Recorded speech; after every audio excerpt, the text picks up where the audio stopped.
दोस्तों, हर हर महादेव, श्री सीताराम, राधे श्याम। सनातन धर्म अमृतवाणी यूट्यूब चैनल में आप सबका बहुत बहुत स्वागत है। आज जी इस वीडियो में बता रहे हैं कि यदि हम मंदिर में ना जा सके तो घर पर आप यह कार्य अवश्य करें। हम मंदिर में नहीं जाकर भी घर पर कैसे पूजा करें, यह महाराज जी अब अद्भुत वाणी से बता रहे हैं, तो यह वीडियो अंत तक जरूर देखिए। भगवान कृष्ण वहीं उपस्थित थे, सब जानते हैं पर चुप रहे।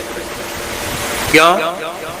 उनके संवाददाता उनके तो ब्रह्मांड विचरण करने वाले पत्रकार, संवाददाता, संदेशदाता देवर्षि नारद जी ने नारद जी का स्मरण किया।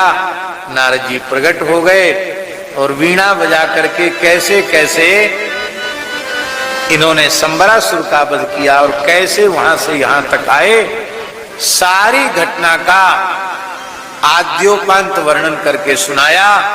अब तो महल में उत्सव होने लग गया। केवल पुत्र की प्राप्ति का उत्सव, मरा हुआ पुत्र प्राप्त हो गया, वो भी पूरा वीर बन करके प्राप्त हुआ। और ब्याह की भी चिंता नहीं करनी पड़ी, पढ़ाई लिखाई की चिंता नहीं, ब्याह की चिंता नहीं। बहू लेकर आया तो पुत्र और पुत्र वधू की प्राप्ति का द्वारिका में उत्सव मनाया जाने लग गया। अब एक और दूसरी कथा है। भगवान श्री कृष्ण की महिमा इतनी बढ़ गई, इस महिमा के कारण, भगवान की महिमा तो भगवान की महिमा, द्वारिका में भगवान का संपूर्ण ऐश्वर्य प्रकट है। वहां ब्रह्मा जी भी दर्शन करने आते, शंकर जी भी दर्शन करने आते, नारद जी तो बार बार आते ही रहते हैं। भगवान की स्तुति होती है, वेद भगवान की स्तुति करते हैं। भगवान अपने संपूर्ण ऐश्वर्य के सहित द्वारिका में भगवान विराजमान।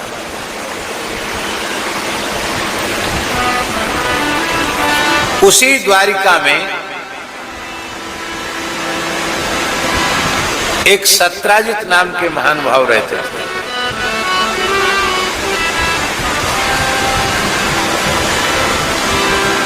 वे सूर्य भगवान के विशेष भक्त थे। उनके मन में आया कि नीतिकारों ने बिल्कुल ठीक कहा, सर्वे गुणाः कांचनमाश्रयन्ति, सारे गुण धन में रहते हैं।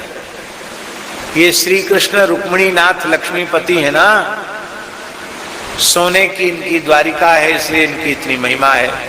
मेरे पास भी कोई ऐसी चीज आ जाती जो सोना उगलती, हम भी एक नई सोने की नगरी बसा लेते और हम भी भगवान बन जाते। ये उनके मूल में भावना थी। बहुत ध्यान से सुने। सूर्योपासना पूर्ण सनातन धर्म की उपासना है। सनातन धर्म के प्रधान पंचदेव हैं और हम लोग पंचदेवों की उपासना करते हैं। माता जी प्रातः उठते ही गणेश जी का स्मरण करते। प्रातः स्मरामि गणनाथ मनाथ बंधुम सिंदूर पूर परिशोभित गंड युग्मम उद्दंड विघ्न वरिखंडन चंड दंड माखंडलादि सुरनायक वृंद वंद्यम। उठते ही गणेश जी का नाम लेते। आंख खोली नहीं कि गणेश जी का स्मरण किया। इतना भी याद न हो तो गजाननम भूत गणादि सेवितम कपित्य जम्बू फलचारु भक्षणम उमासुतम शोक विनाशकारकम नमामि विघ्नेश्वर पाद पंकज। गणेश जी का स्मरण हो गया। फिर स्नान करते हैं नित्य क्रिया करके। स्नान के बाद फिर सूर्य का तांबे के लोटा में पवित्र जल भरकर रोली, अक्षत और रक्त पुष्प उसमें डाल करके, हे ही सूर्य सहस्रांशो तेजो रासे जगतपते अनुकंपय माम भक्त्या ग्रहणार्घ्यम दिवाकर। सूर्य को अर्घ्य देते हैं, सूर्य को प्रणाम करते हैं। तो सूर्योपासना हो गई कि नहीं?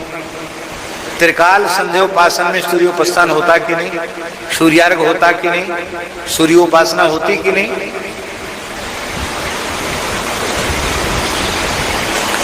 इसके बाद संध्योपासना करने बैठे तो भगवती गायत्री की उपासना हुई, तो भगवती की उपासना हो गई कि नहीं। इसके बाद एक लोटा जल भगवान शिव को जरूर चढ़ाना चाहिए, नित्य भगवान शंकर का जलाभिषेक करना चाहिए, अभिषेक नित्य करना चाहिए।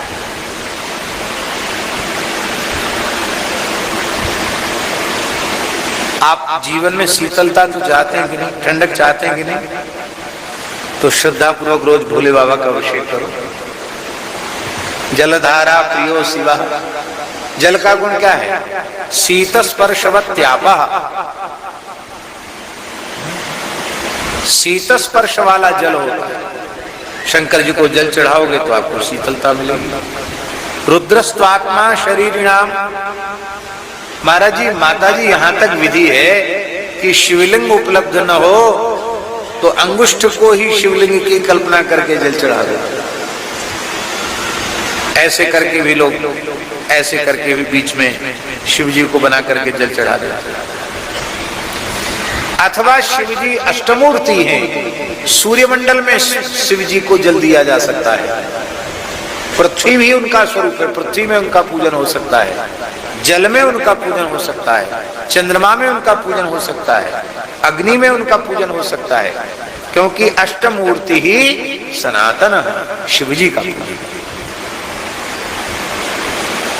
और नारायण का पूजन रोज करते हैं कि नहीं, मंदिर में जाकर मत्था टेकते हैं कि नहीं। तो गणपति, सूर्य, शिव, शक्ति और भगवान रामकृष्ण नारायण, ये पंचदेव, इन पंचदेवों की हम उपासना किसी न किसी रूप में रोज करते हैं। अब इन पंचदेवों में भी सबके अलग अलग इष्ट होते हैं। कोई गणेश जी को ही अपना इष्ट मानता है तो उनके अंगी गणपति हो गए और 4 देवता उनके अंग हो गए। सूर्य को इष्ट मानता है तो सूर्य अंगी हो गई, 4 देवता उनके अंग हो गए।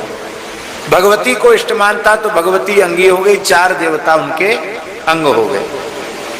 गणपति को इष्ट मानने और भगवान को इष्ट मानता है तो 4 देवता उनके अंग हो गए। जैसे मध्य में भगवान है, यदा मध्य तु गोविंदा, मध्य में भगवान होंगे तो आग्नेयाम गणपम यजेत, अग्नि कोण में गणेश जी की पूजा होगी।